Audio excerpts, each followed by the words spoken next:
Hey folks, you notice back in the building again, and today we're gonna look at the Wambugu Apple. I know it's doing so far in my apple tree orchard here in Jamaica.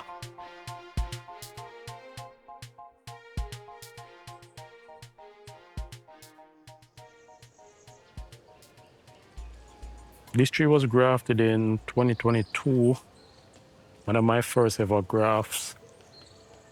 In fact, it was my first graft ever. I've waited for over 3 years for this apple tree to bear, and it was grafted on a seedling rootstock.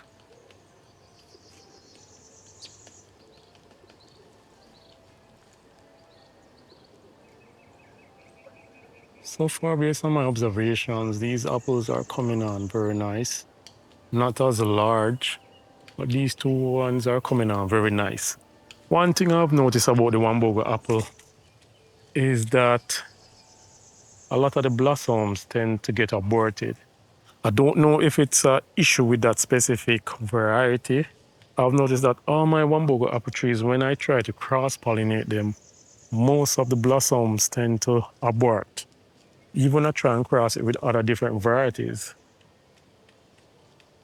For example, this Wambugu apple tree right here, a very vigorous grower. However, most of the blossoms that it had early in the year did not come about. They were not successfully pollinated. It's a very beautiful tree grafted in 2023. And it's somewhat strange to say that it's more vigorous than its clone tree, which was grafted in 2022. But that's the thing with seedling rootstock. It's very random, and you don't know what type of characteristics it might show when you graft a variety onto it. Probably that variety will bear early, or probably it might delay it. This is why going in the future I'll be using more of the industry standard rootstocks, as mentioned before in my previous video, such as M9, M111, Geneva 401, and Geneva 890. Here we have another Wambugu apple tree. It also suffers from the blossoms being aborted on pollination. Fortunately, I have only one to show from the amount of cross-pollination I did on this apple tree, so we'll see. It's looking very small, but hopefully next year or in the future it might develop a little bit more better. Here's another Wambugu apple tree, and this time this one is on Geneva 401, a nice dwarfing rootstock.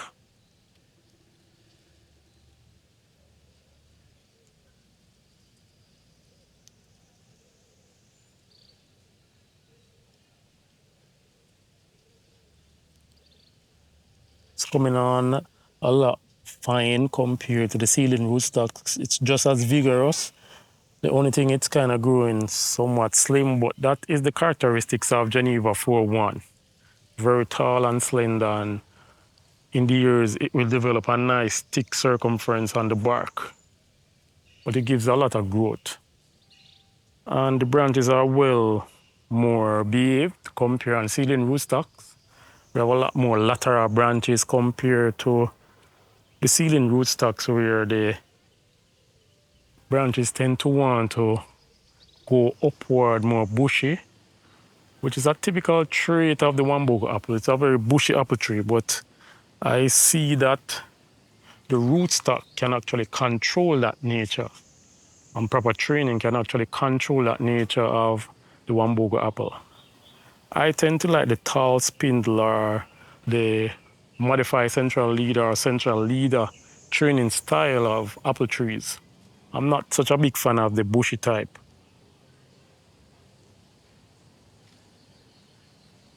There's a nice Wambugu apple tree, shaping up well. I know if you look closely up there, you see that we're using the clothespins to give it that proper training. And it's developing the same form as this Golden Delicious on Geneva 401. Same form, same structure.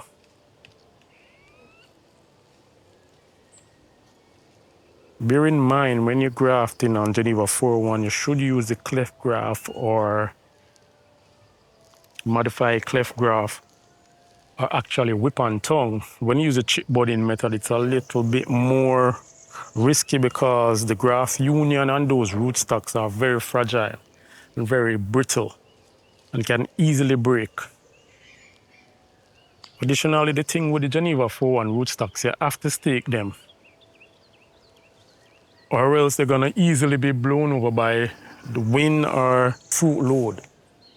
Compare that to the Geneva 890, which this Lady Williams is on, you can see that it's very freestanding. There's no need for staking it or adding any support to it to hold it up. Okay, back to the Wambugu apple trees now. These specimens are coming on very nice. Hopefully by the middle of August or early August, I'll be able to do a taste test on them. These ones are sizing up very nice. Starting to put up a little bit of color. To give you a proper perspective, I'll show you how they look. So not as big, could have been a little bit more bigger. Could have been 2 times more bigger, but can't complain. However, when we look at the tree, we realize that the tree has a lot of fruiting spurs. So hopefully by the end of the year, we'll see some more blossoms. So we see a lot of fruiting spurs at the base of the branch here. So we're looking forward to see a lot of blossoms. They're very much more on the top of the tree.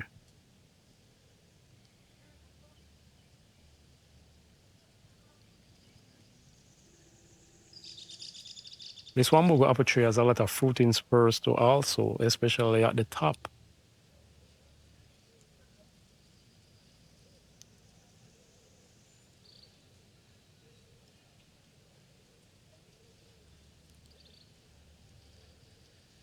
It's a very nice shaped tree. Just wish it had a lot of crop on it.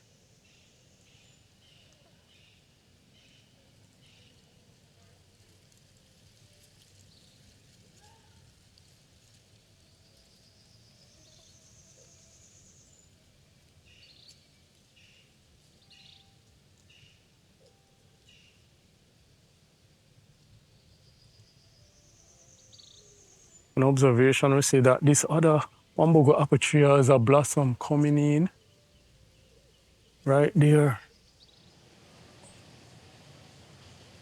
I'm hoping in the next blossoming phase, it gives us at least 20 blossoms.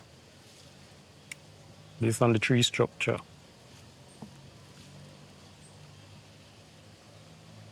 It's come a long way and it survived a lot of heat.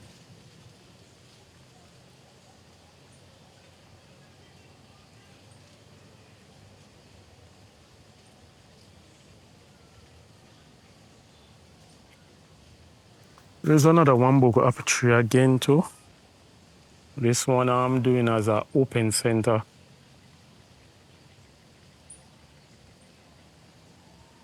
For perspective, let me go to a little bit more to show you how it look.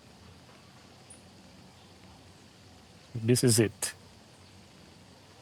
As I said, the Wambugu apple tree wants to grow bushy, so you have to actually train it and control it, especially when it's on seedling rootstock.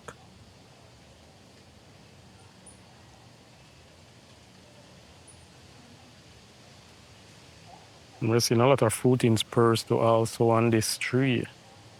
And this was transplanted last year in May on Labor Day.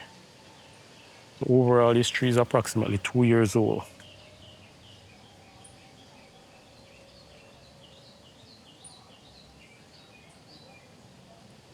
Looking at it now, this Wambugu apple tree would have been the tallest one in the orchard if I have not trained it or hold it down.